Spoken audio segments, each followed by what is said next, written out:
Welcome everyone to today's webinar, Transition from School to Adult Life, using the IEP to Create Success webinar with Johanne Pino. Before I introduce Johanne, I want to highlight the 2024 Transition Conference, Transition Journeys.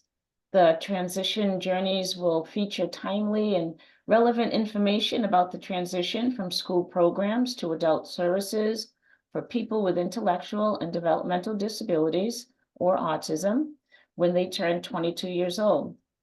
Attendees will learn about transition from experts in Massachusetts services and supports, as well as family members who already have traveled the path.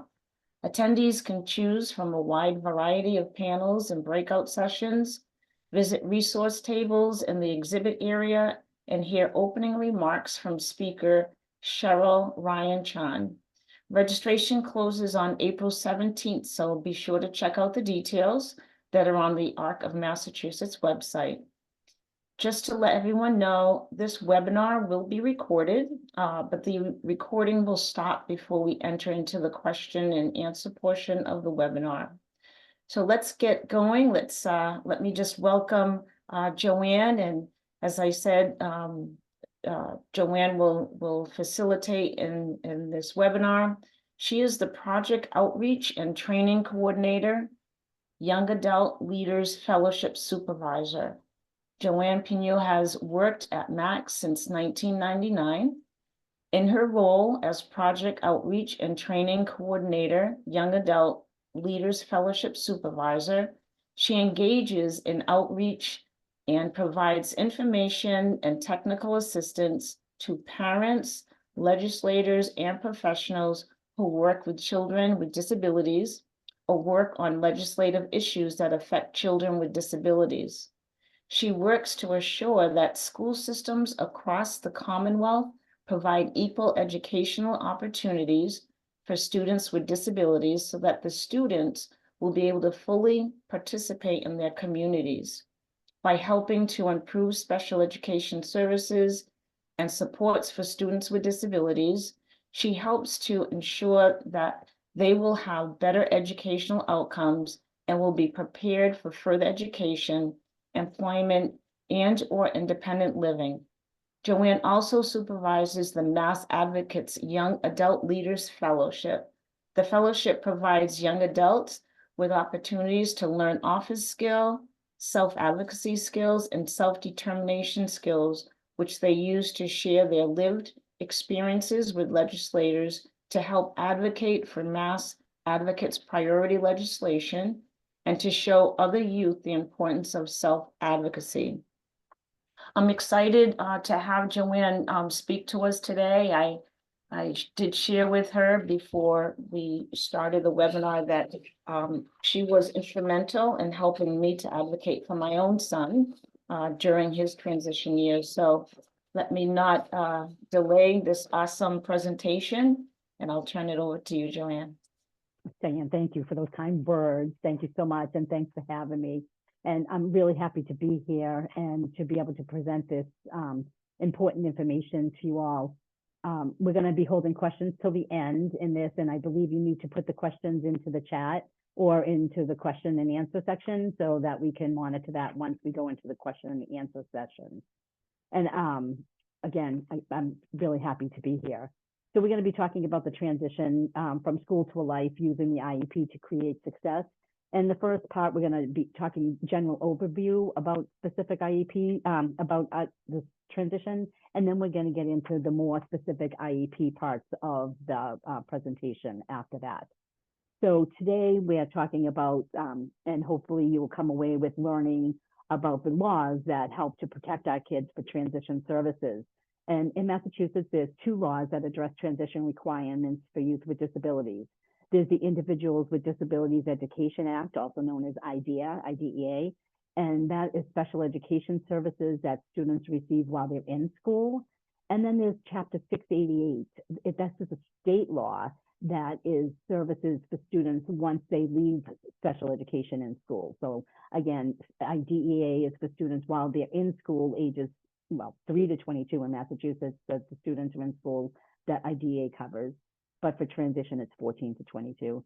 And then the 688 special education laws are for those that are beyond 22 and beyond. And you know, it gets kind of confusing because some of the words are the same and some of the people are the same that are in the transition services, both agencies and the adult agency as well as the school. So we want to make sure that, you know, there's no confusion over that. So IDEA requirements will help to ensure that students with disabilities will live, work, or go to college as independently as possible. And that is part of the law and what the law is looking for transition age students in Massachusetts. So who's eligible for transition services? All students 14 to 22 years of age are eligible for transition services in Massachusetts. In other it's different in other states, but that is the age for transition in Massachusetts. Federal law calls for students to start transition at 16. So Massachusetts has shown that they want to help our kids at a younger age to be able to be prepared sooner, to be able to be better prepared for the adult world. So the goal of transition is for students to be prepared for employment, independent living, or further education, depending on the student. And it's going to look very differently with what individualized for each student. And that's the way it should be, because of course we're doing all these services through the individual education plan, the IEP, and that is something that is individualized to each student. And again, you know, this sounds like it's a great opportunity and a great thing, but we as parents, as always, have to advocate for our children to make sure that these services are provided for our children. So just know that even though, you know, you're thinking that, you know, it's going to be a little bit easier, depending on your school district, you really still may need to advocate for these services for your child. And something just to keep in mind throughout this presentation, and I'm going to talk about some of the differences throughout as well, is that beginning of September 2024, there is going to be a new IEP that every state, every town is going to have to be using, not state, but town in Massachusetts. And so expect that when your child's IEP is up next year in starting September of 2024, you will then be transferred over to the new IEP. But just know the laws have not changed. The laws are staying the same. It's just the IEP and the look of the IEP that's changing. So it's going to be a process, and there'll be some glitches along the way maybe, but we can hopefully talk through that and work through that. And I'll give you some ideas throughout this presentation as well. So what are transition services? So transition services are going to, as I said, look very differently for every student, but transition services are specific instructions and or related services that your child may need to be able to have some community experiences throughout their transition age IEP process, and to help develop the development of employment skills or post-school adult living objectives that might be included into the IEP. And of course, there's always the acquisition of the daily living skills that we all need to be able to be going out into the community as well. And I'm going to give you a lot of examples of this throughout the presentation. And so just keep all this in mind as we're going through each of the pages. For the transition services need to be based on your students' strengths, preferences, and interests. And this is something that is just so important, and it's just makes it so that every child will be able to have an opportunity to be individualized. And one thing just to keep in mind is the new IEP is putting a big focus on the student first, okay? So it's going to be very different feeling going into the team meeting, because the schools are going to want to hear from the student and talk to the students a lot more. So starting at age 14 in Massachusetts, your child should be invited to the IEP team meeting. And again, the focus from the beginning, even when your child's 3 years old, the new IEP is focusing a lot more on the student. And so the student is all part of the process at an early age, but starting at 15, they have to be invited to the team meeting. And so it's the student and parents' vision statement that we're talking about throughout the child's career. But once they hit 14, it's the student's vision. So keep that in mind as well. And, for the student's strengths, preferences, and interests, again, not everybody's going to have the same strengths, preferences, and interests. So there needs to be a lot of different options that the school can provide for our kids. And so I want to just give a little example here is that all the examples that I give are from helpline calls and some cases that we've had at MAC. And so this one was, we have a young lady, we called her Michelle, and she was a young lady on the autism spectrum, and she took great photographs, but the school had her working in a factory. So what was happening is that she was not wanting to go to work, so she would avoid it as possible. She was calling out sick. She was always going in late. So you have to kind of think of transition as thinking outside the box instead of trying to fit our child into something that's already there available. Is we need to think outside the box and make things available that our kids are interested in, right? So for Michelle, what could have been done differently? Well, she took great photographs. So maybe even working at something like a museum, an art museum, might have been more beneficial for her because that was at least in her interest, because being a photographer, that's an artistic ability. But also maybe even working at CVS, developing film and doing something like that at CVS, or even going to a camera shop and selling cameras, something that would be at least, that coincides or kind of makes sense with what she was interested in. And so there are other options that we, as parents might need to, explain to school or let the school know what those interests are. If the school is not aware of them, that's something that we need to advocate for as parents. But we also have to help our children to be able to advocate for themselves as well. And that's, a big point of what transition is about, is helping our children to be able to advocate for themselves, because we're not always going to be with them at all times. So the law requires that the team address the academic, the developmental, and the functional needs of the student while developing the IEP. And I really feel it's that functional piece that was added to this law that is bringing our kids out of the classroom and into the community more, because you can't be functional unless you're in that setting, right? So in order to be in that setting, you need to be in the work environment, or you need to be in the community to be able to functionally understand and be able to work what you need to work. Because, giving these broad examples of, working in a bank is not going to be helpful unless you're actually working in that bank area. I know I have a hard time with that. So I can imagine even more so some of our kids having a hard time with that. And so then once they determine, what's, academic and development and functional for that student, they need to then write some goals and objectives in order to make that happen. And so again, it's going to look different for every student, and every student's at a different place, right? So there might be some student that needs to have, a lot more one-to-one happening with them, or, somebody going with them into the community a lot longer than others. But that's okay. That's what this transition is all about. And so now I'm going to, talk about some examples of what transition can look like. And again, it's going to look different for every student. But for employment options for kids, the goal is to have paid job opportunities at the end of their school career, whether that be at 18, at 20, or 22, depending on the student when they're going to be leaving school. But that is what one of the goals are for transition in Massachusetts. And so, there's been a lot of challenges out there after COVID and recovery, and some people not being able to go to work anymore because of COVID, that now they need to find new jobs. So there's been a lot of shuffling and a lot of kids. So there's been a lot of challenges. And, I hate to talk about COVID like it's still here, but there's some ramifications that are still present for some of our kids. And that includes maybe some job opportunities that are no longer there because because of COVID, those jobs are no longer available. So, but that's something that we need to work with the schools, because those job opportunities are key for our kids to be able to be functioning in the adult world once school is over. So some of the things that the school could do is to teach our kids how to fill out job applications. So that's something that's easy, but online they can be pretty complicated. If you're filling out a job application, sometimes if they go in multi-pages, it's a good idea to take pictures of them so that you might not be able to go back. So you can always have an option to look for and say, oh, I think I answered something similar. Let me look and see about that. And maybe look on your phone and look at the pictures. So that's something that could happen. Some people still do applications in the business, but mostly they're done online nowadays.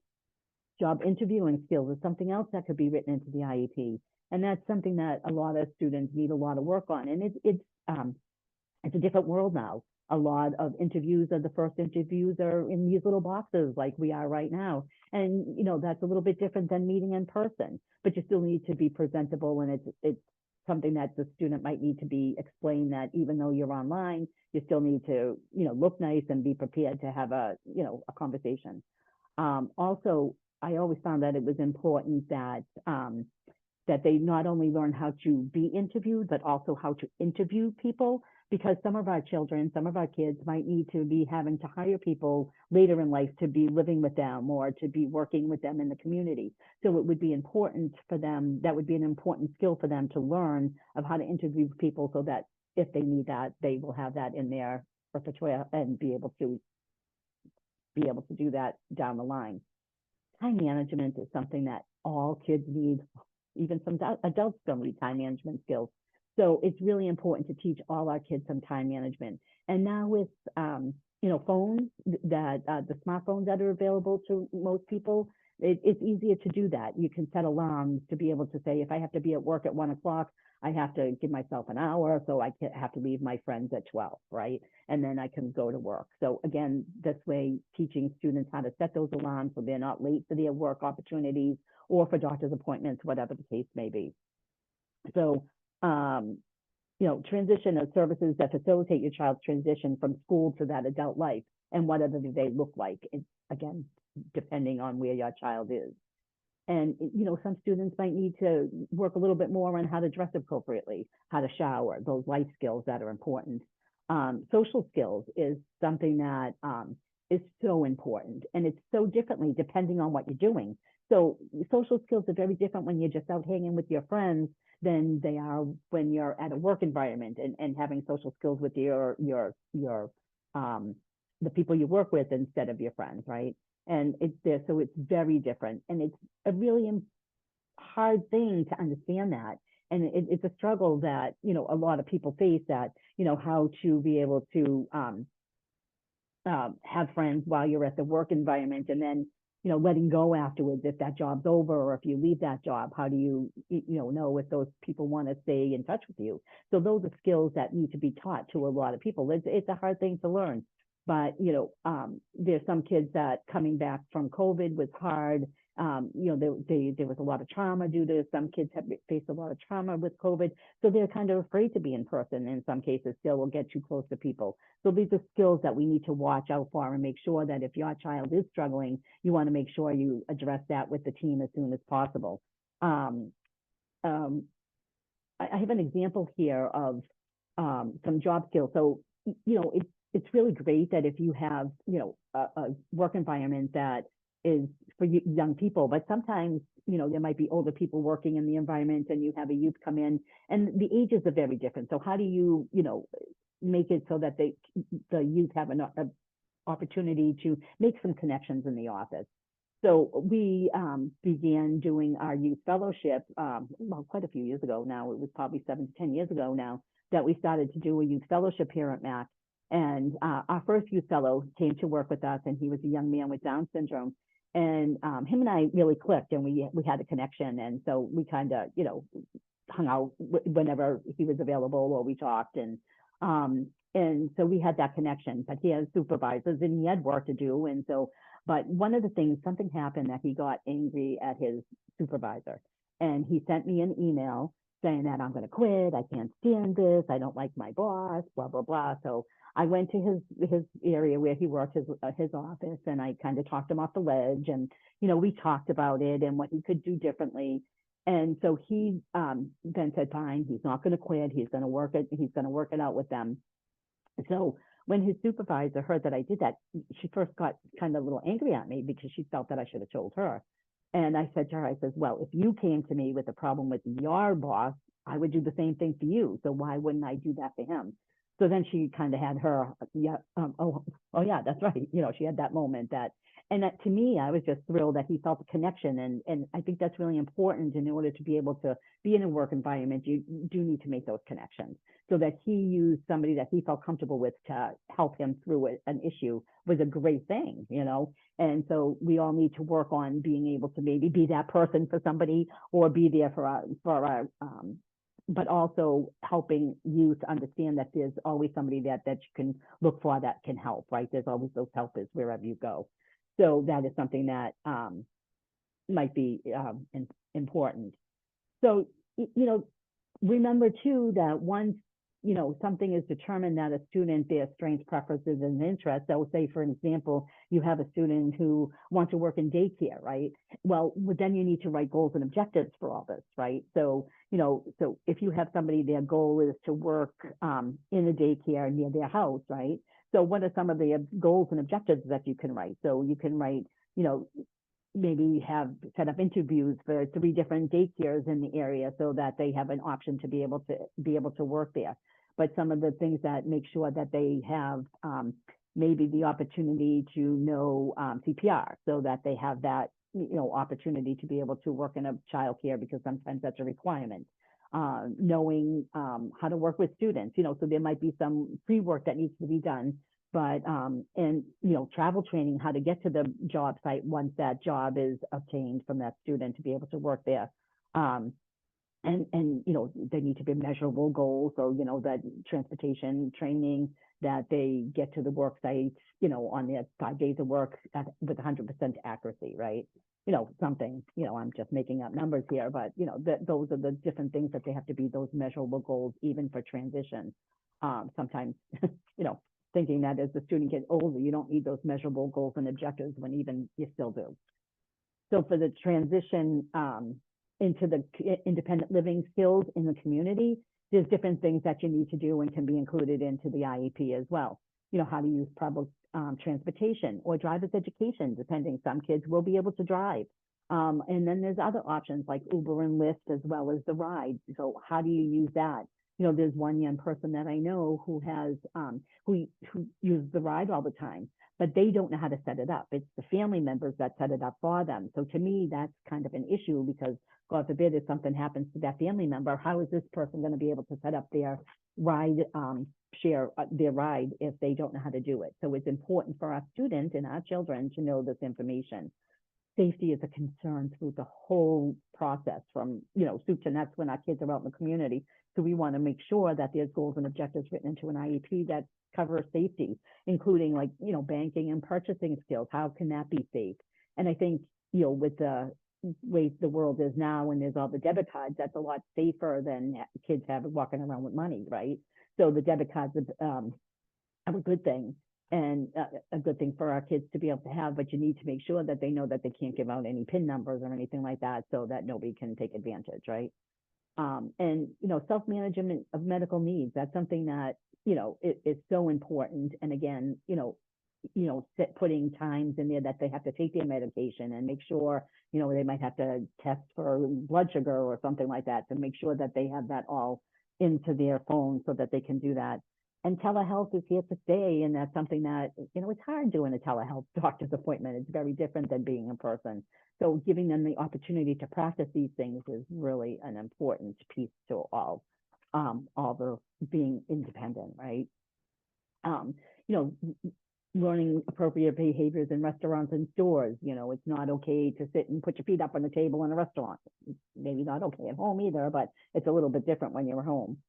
Interaction with those neighbors and the local officials, such as the police and the fire department. And if you're in a new community, it's really important to reach out to the local officials, the police and the fire, letting them know that you have a child or a young person with a disability who might act very differently if there's a fire or alarms are going off, and just for their safety, to make sure that happens. The same thing with accessing any recreation and sports opportunities in the community. It's important that our kids are part of the community, so they're accepted and able to participate in all these different types of recreation opportunities that our towns offer. The use of personal care attendants, PCAs, this is one of the reasons why I feel that it's important for our kids to learn how to interview people, right? Because they might want to interview different people to be a personal care attendant for them. And so I think that's something that is part of the thing that the school can do. And how we use the personal care attendants is very different, right? So they might need them just to be bringing them around into the community, or they might need them more for the help at home, the dishes and the laundry and things like that. But again, it all depends on the student. For independent living skills, for a vision for that, it's like you might have a student who wants to live with roommates, and it might be their goal is to live with roommates in the community near their home, but they want to be able to have some volunteer options near them. So if that's what the example of the goal is, and whether some of the, how do we make that happen? So, maybe you need to find the volunteer opportunities first, and you might want to find a couple so that they have volunteer opportunities, maybe at least 3 days a week. And again, that could be written into the IEP. And then different options of, again, traveling to those different places that they're going to be volunteering. So, it might be, if they're going to have a job, that it might be something that, if they're going to work on Walmart as a greeter or something, or another store as a greeter, well, let's get that training in there. And maybe they need to have a job coach going with them at first, and then they can back away. But there's all different things that we can add to the IEP that would help us, our kids, to be able to be successful later down the line. And, again, some of this stuff can be done with fading supports, because of course, that would be the goal, is to, teach the child or the young person how to use the transportation. And then, the supports that they had for that is to back away and let them do it on their own. But of course, you have to make sure they're safe before they can do that. So, and then, some other examples before we get to the IEP portion of this is that, going to college. Some of our kids will be able to go to college, independently. Some might need some supports to go to college, but a lot of more students are able to go to college nowadays. So it's important to identify and apply for whatever college you're interested in. And so again, looking for a college is, again, going back to, what the interests are of the student, because of course they're not going to go to college and take courses in things that they don't care about. They're going to take courses in things that they're interested in, like the young person who might want to, say, work in a daycare. Well, they need to know how to work with children. They might need to, figure out how to, take some art courses for different art opportunities, whatever the case may be. But I mean, this is just something that is, all students should have this opportunity as well, but so should students with disabilities. And then once they're in the campus and getting in the school, getting those campus supports is very different when you're going to college than it is in high school, right? So a lot of times the school's talking to the parents, they're giving the parents this information, but once they hit college, it goes right to the students. So we need to be aware that if our kids that, maybe don't share information as well, we need to figure out a way, how to communicate. So every day you can communicate that, was there an issue? Was there something that you need? Is there something that you need help with? To communicate daily so that that young person would be able to be successful. And one important thing is, in order to get any type of campus supports and services once they leave school, that student needs to self-identify in order to be able to receive those services. So, and I think with the new IEP, it's going to be a very different, and we're going to have our kids have to know about their disability a little bit more, I think, with the new IEP, which can be good. I think that can be a good thing, but it's, kind of taking some options away from the parents. So we need to be aware of that as a family, of that, starting at 14 in Massachusetts, our child's going to be knowing that they have a disability. I had some friends that didn't tell their kids they had a disability until they were a lot older. And so, this is something we need to be aware of as a family. And again, time management for any type of thing throughout all the different areas is important. And also study skills is something that, that we need to learn. And I don't know if I have time, I have about 15 minutes or so. So, but a brief story here. This was about my child, and just to explain that my child had decided that he wanted to go to college and he wanted to be a meteorologist, right? So he went to his guidance counselor. And by the way, my kids were on IEPs, so he was on an IEP in school and, whatever. And he went to his guidance counselor and said, I'm really interested to be a meteorologist. Where should I apply? And this guidance counselor looked right in the face and said, not everybody's cut out to go to college. Maybe you should consider being an electrician. So, he was a little bit taken aback by that. My son was surprised because we have always, encouraged him to go to college.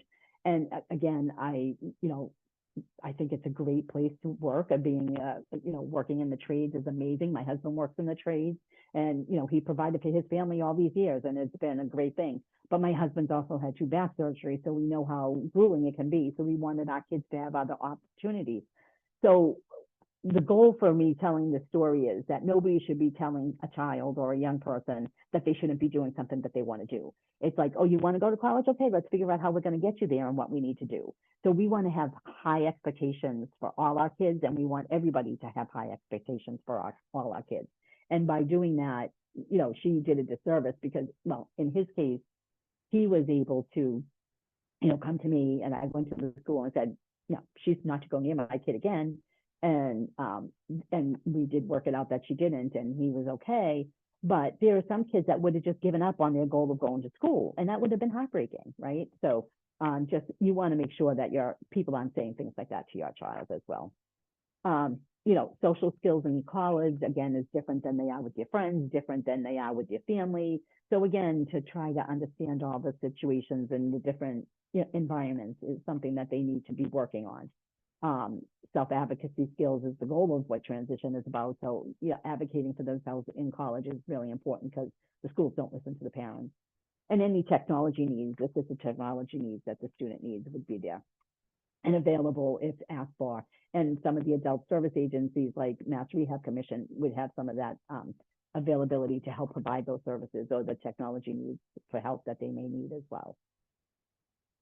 So in this slide, we're just going to talk briefly before we get into the steps for the IEP to ensure transition is just to tell a little bit about the MACI program. So the Massachusetts Inclusive Concurrent Enrollment Initiative is an opportunity. It was a piloted in 2007, and it created partnerships between high school and colleges that would allow for students with severe disabilities the opportunity to take college courses while they were still in school. And then they would have like a education coach going with them if that's what they needed. So it's a wonderful, wonderful program that a lot of people don't know about, but it's helped thousands of kids since its inception in 2007.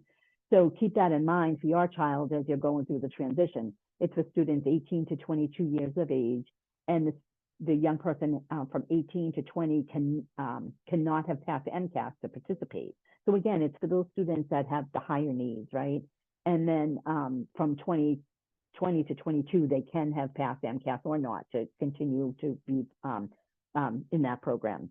And just so that you know that in 2022, there was a law that was passed that would make it mandatory for all colleges to have a MACI type program and to expand that opportunity for people beyond 22.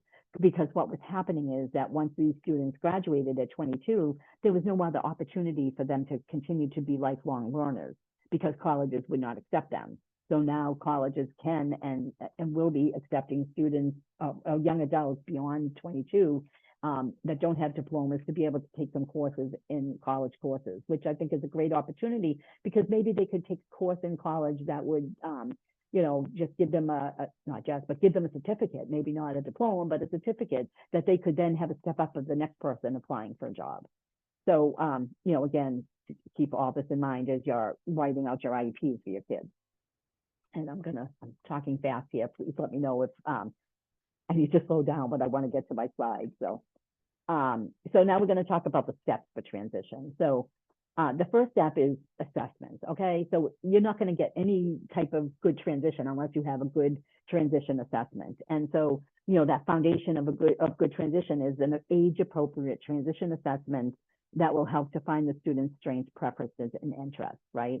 And then to figure out what training, what education, and what employment that they would be interested in doing, and any independent living skills that the student might need as they're moving along through the process of transition, right?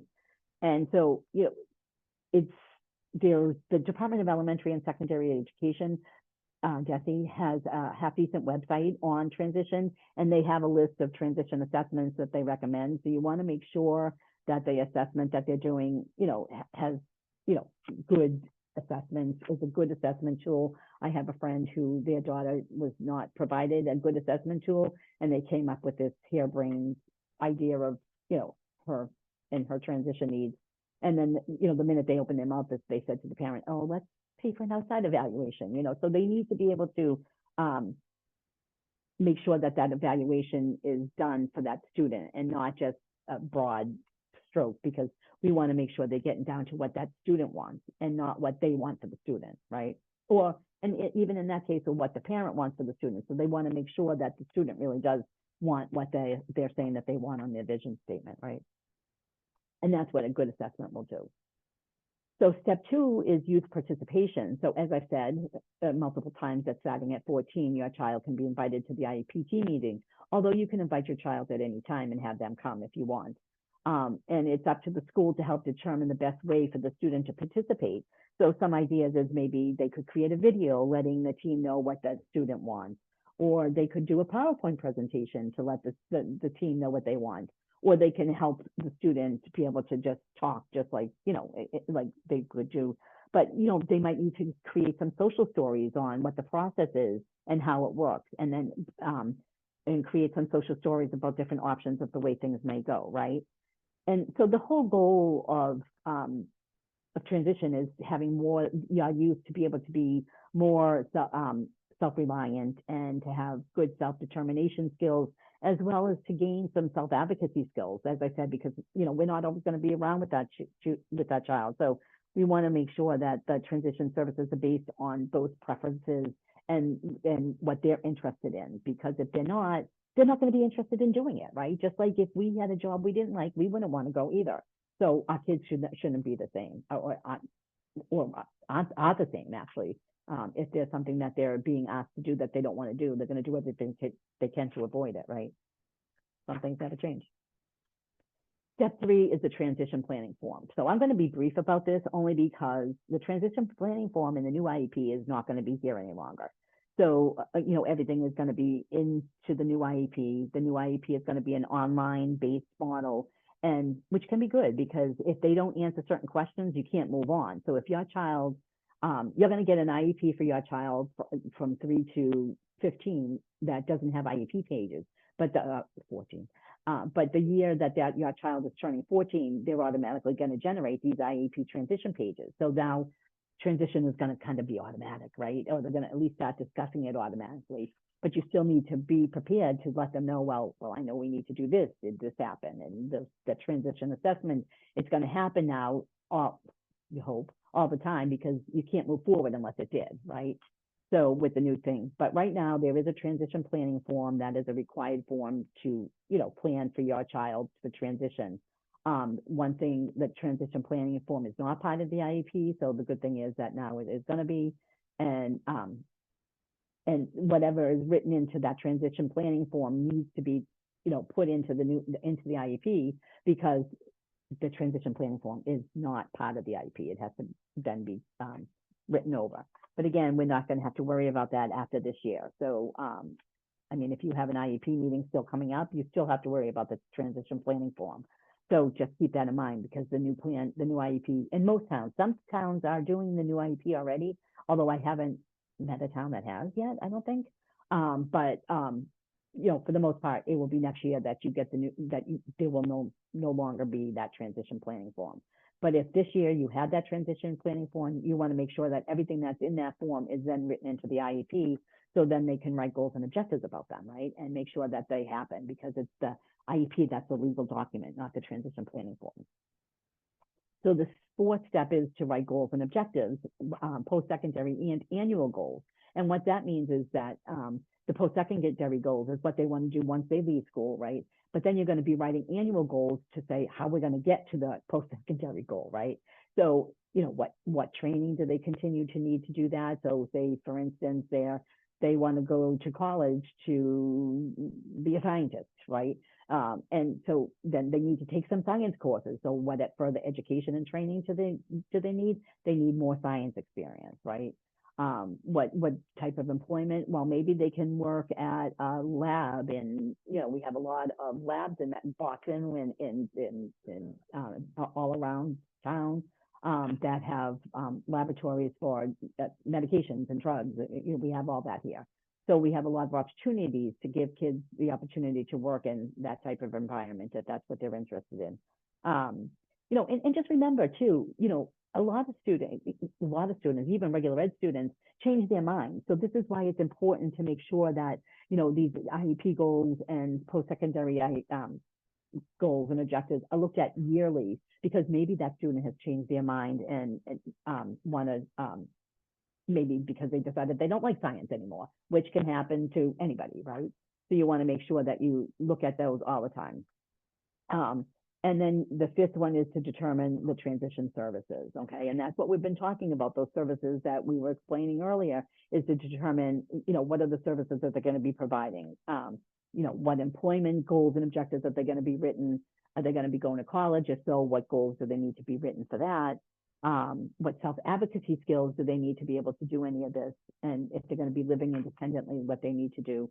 And we need to just be really careful of what we say to our students and how we handle them. I have a person that I know, a young person, somebody once told them, oh, don't go near the stove, it's dangerous. So this day, they're an adult, they don't go near the stove, right? Because we know how literal some of our kids can be. So we really need to be careful of how we present this information to our kids, but we want to present it in a way that it's safe for them, and that safety is the goal all the way around, so that it doesn't deter them later in the future of doing something. Because if we tell somebody, oh, you could never do that, they're never going to try, right?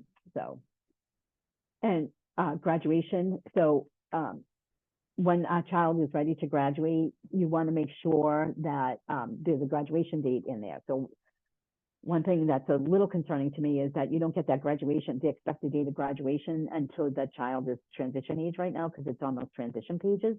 So, but you want to keep an eye on that transition, the graduation, the expected graduation date, because if they're saying that they're going to graduate in, say, for example, 2024, and your child's only 18, well, wait a minute, they're entitled to get transition services till they're 22. Why not? Let's discuss that, right?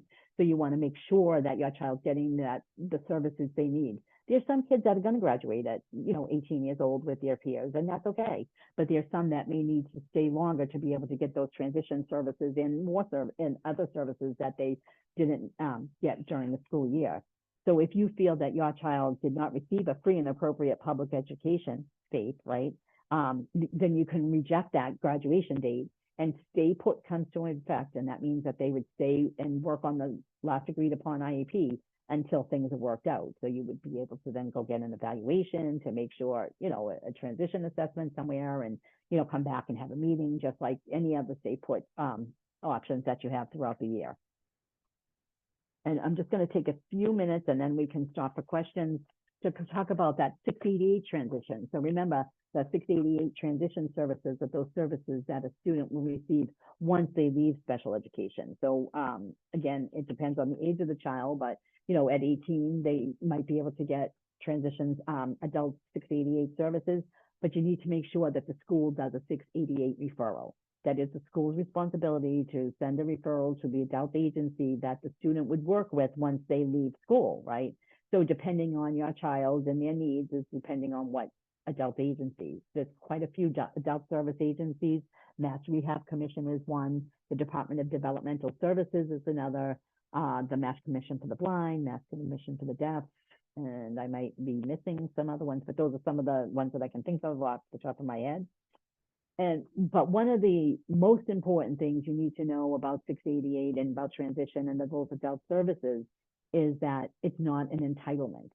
So what that means is there's no guarantee of services once your child goes into that adult service world that they would get services.